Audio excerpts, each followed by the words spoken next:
Hello, everyone. My name is Kat Oriel with Forbes Breaking News, and today joining me once again is Congressman Wesley Hunt of Texas. Congressman, so good to see you again.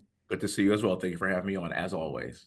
Yes, of course. So we're nearly 3 weeks post-election, and we spoke so many times prior to November about the growing support of Black voters toward President-elect Trump and Republicans. So I'm curious about your takeaways from the 2024 election. Why do you think Republicans performed so well and were able to further grow support from Black voters, as you forecasted? Yeah. So in Texas, 1 in 3 Black men voted for President Trump, as predicted. That's a record. That's the most of any Republican a candidate in modern history. And the reason why that happened is because this is about safety. This election was about the border. This election was about inflation. This election was about the economy. This election was about unleashing American energy. And President Trump represented that, all those mantras, and he articulated that far better than Kamala Harris could ever imagine. And if you look at it, he won every single swing state. He won the popular vote, the first Republican to win the popular vote in 20 years, and a mandate was given to him by the American public to walk into the White House and shake up the swamp. That's exactly what happened. And then also, look, the undemocratic manner in which Kamala Harris was appointed to be their nominee. She didn't get a single electoral college vote. This is a person that failed miserably last time she ran for president. She was a horrible candidate. She was a horrible vice president. And then all of a sudden try to make her seem like she is Joan of Arc in the last 100 days leading up to the election after ousting Joe Biden is just something that the American people didn't buy. And so what we wanted was change. We wanted to be able to afford groceries again. We wanted to feel safe in our communities. That's what President Trump ran on, and the American public gave him a mandate. I just wanted to clarify something that you said. I think you said that she didn't gain a single electoral college vote. Did you mean the primary vote? In the In primary, the primary. Yes. sorry, not Yeah. electoral No. college. I'm sorry, I meant the Yes. primary. Yes, In the yes. general primary. I mean, in the Democratic primary. In the Yes. Democrat primary, Joe yes. Biden was the nominee at that point. So, after the election, President-elect Trump immediately hit the ground running with cabinet nominations. So I wanted to ask what you make of his nomination and administration picks. No, I think he has done a great job. And I think we have to trust President Trump's judgment.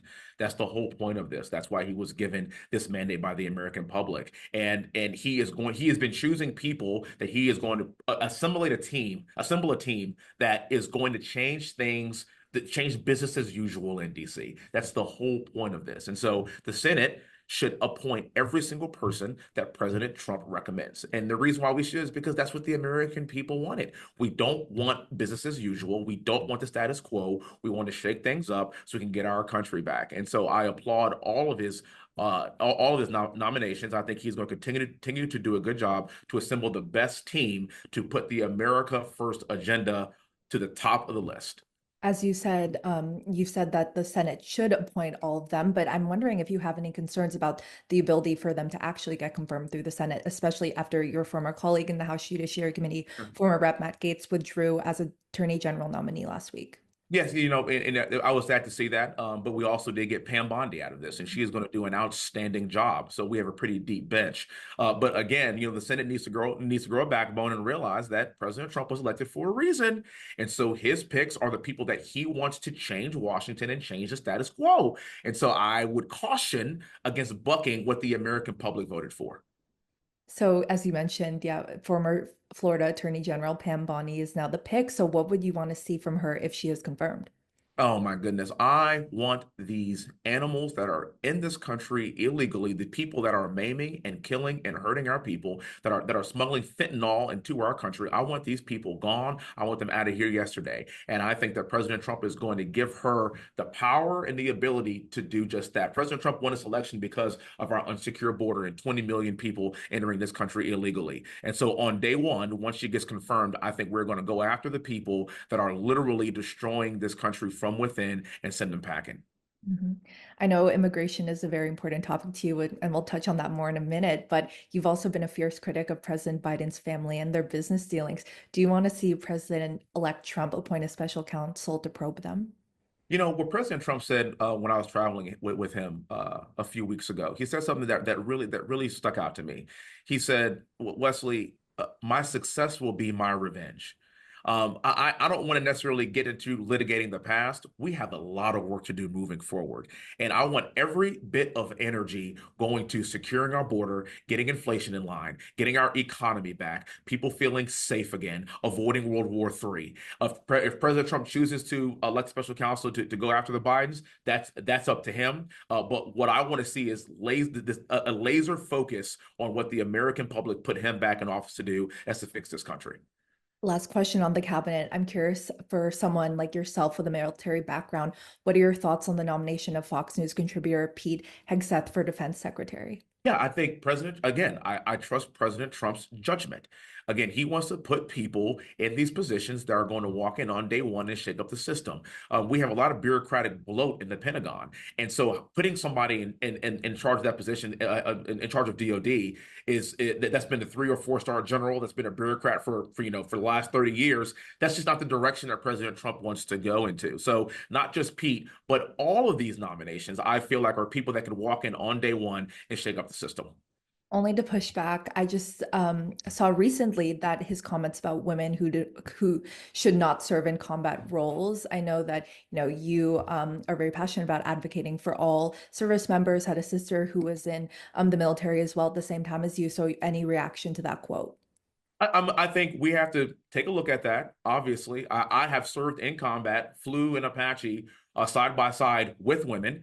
So those are his comments, and I can't necessarily, speak to that. But what I can speak to is this: we have one standard, and if you can meet that standard, you can meet that physical standard, that mental standard, meet the standard, regardless of your race, religion, color, creed, all that kind of good stuff. Then we want the best people in the right positions fighting our wars. And I will say this: it takes a very special woman to fight in some of these elite combat roles. And I think that's kind of what he was speaking to. And there are differences between men and women, full stop. It takes a very special woman to be able to do that. And so I think his point is that we shouldn't be lowering our standards at all. And if you look at the average woman compared to the average man, we are wired and we are built differently. Now, are there some exceptions to that rule? Sure. We should probably take a look at that. But holistically speaking, I think that's what he was talking about.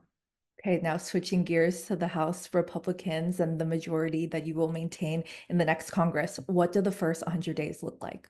Oh my goodness. I think the first 100 days for us are going to be very good. I think President Trump is going to sign a lot of executive orders that are going to overturn the disaster that's just been the Biden administration for the past 4 years. I think you're going to see a secure border. I think you're going to stop seeing the saber rattling across the world. I think you're going to see peace in the Middle East. I think you're going to see the Ukraine war coming to an end. I think you're going to see a lot of changes in the first 100 days that are going to impact not just the United States, but the entire world. I'm right here in Houston, Texas, and the whole energy corridor is in my district. And so the oil and gas industry right now is rejoicing because now we are going to be put #1 in the world for energy production, and we're going to become a net exporter again of LNG. And so when I think about these things and how they're going to spark our economy, how the world's going to be safer, how our border is going to be safer, I'm very excited for the first 100 days.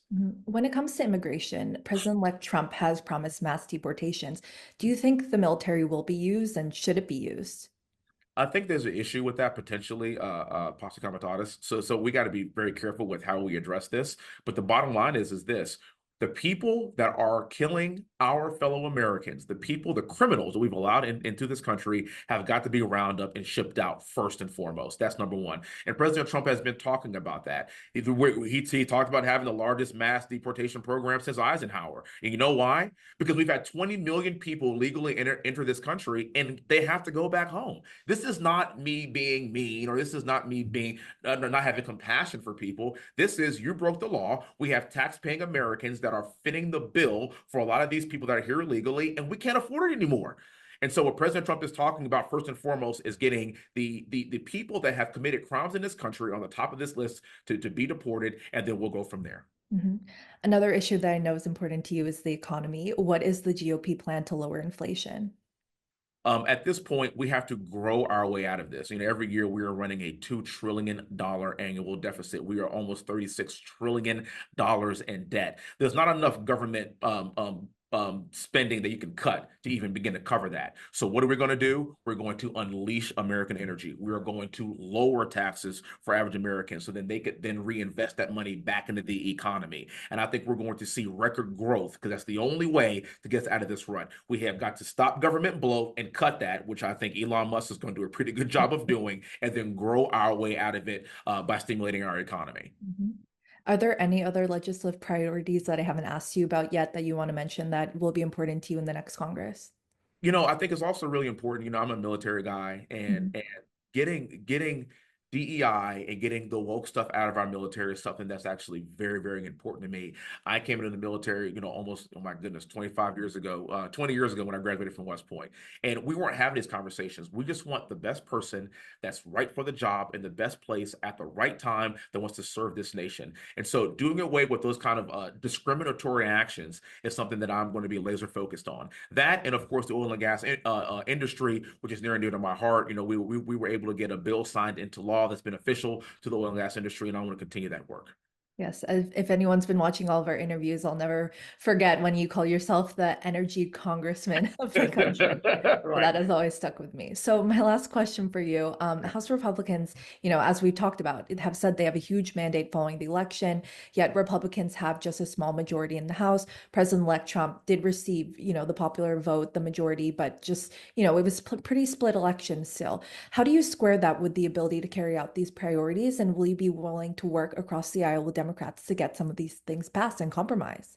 Sure. Well, if Democrats are willing to work with us, then I'll be happy to work across the aisle to get things done. But keep in mind, we won the presidency, the House, and the Senate. It was a sweeping mandate by the American public, and so Democrats are going to have to shift the way they think and the way that they view this country in order to kind of come on board to what the agenda is going to be set by the Trump administration.